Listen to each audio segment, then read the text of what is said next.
Nangyari nga po ang mga pagsabog sa Hulo sa Sulu ilang araw lang matapos ang BOL plebiscite. Sa naturang plebisito, tanging ang Sulu lang sa lahat ng lalawigan sa ARMM ang bumoto ng no sa Bangsamoro Autonomous Region in Muslim Mindanao. May kaugnayan kaya ito? Kaugnay po niyan, makakausap natin si GMA Resident Analyst Richard Hidarian live via Skype mula po naman sa Tehran sa Iran. Professor Richard, good morning sa inyo mula dito sa unang hirit. Good morning, Connie.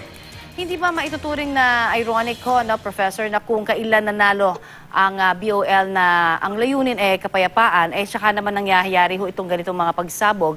Sa tingin ninyo may connection kaya ang mga ito? Ano ho ang mensahe ang naisiparating sa mga nasa likod kaya nito?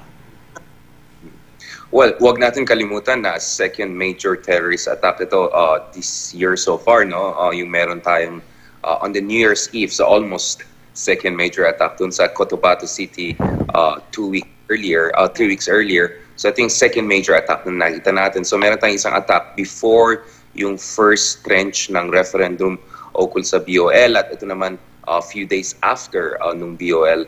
Of course, meron tayong preliminary investigations and so far ang sinisuspetsahan ng ating gobyerno ay yung Abu Sayyaf Group dahil of course itong Hulo at yung area na yan ay within doon sa jurisdiction or yung stronghold ng Abu Sayyaf generally. And of course, the fact that meron major opposition at no vote yung Sulo doon sa BOL, of course may mga nagsabi na siguro ito yung mga opponents ng Bangsamoro Organic Law na hindi nila gusto na sumali ang ARMM dito.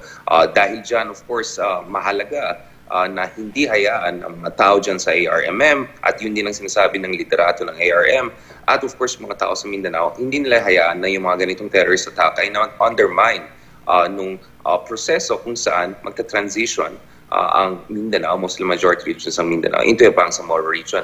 Of course, meron din tayong concern dito kasi deliberately na-attack isang Catholic Church, Christian community ang inatake po dito at of course inatake din yung military pagkatapos silang tumulong. So ang dalawang tinatarget dito ay yung interfaith harmony sa pagitan ng mga Christian communities at Muslim communities at of course magiging malaking issue yan later on pag nagkaroon tayo ng Bangsamoro kasi ang takot ng mga ibang tao is anong mangyayari dun sa mga religious minority groups katulad ng mga Kristiyano sa ilalim ng isang Bangsamoro entity at yung pangalawa is yung efficacy ng martial law. Of course, meron tayong martial law since 2017 dyan sa Mindanao at sinabi ng ating gobyerno na meron silang sapat na preparasyon para siguraduhin na protektado yung mga tao dyan sa ARMM region.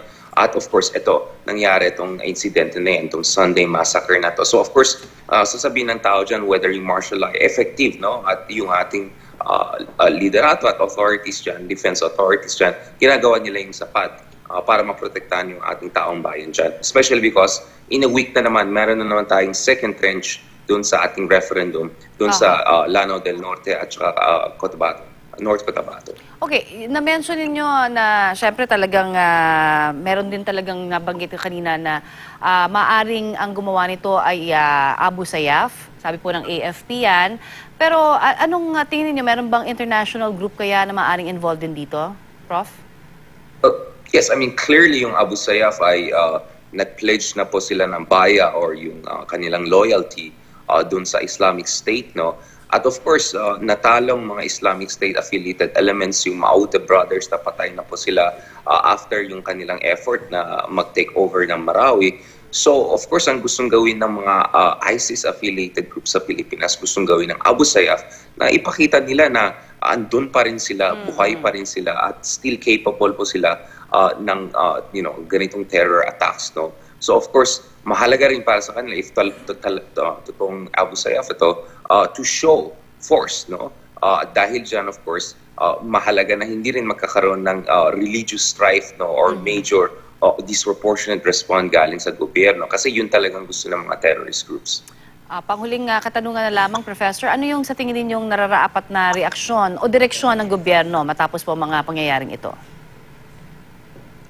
Well, I mean, una-una, dapat siguraduhin natin na yung second tranche ng Bangsamoro referendum sa February 6, hopefully hindi ito ma-undermine ng mga ganitong terrorist attacks. Fortunately, dun sa January 21 referendum, wala tayong major violence or incidents. Meron yung isang granada na natapon in Cotabato pero hindi siya sumabog.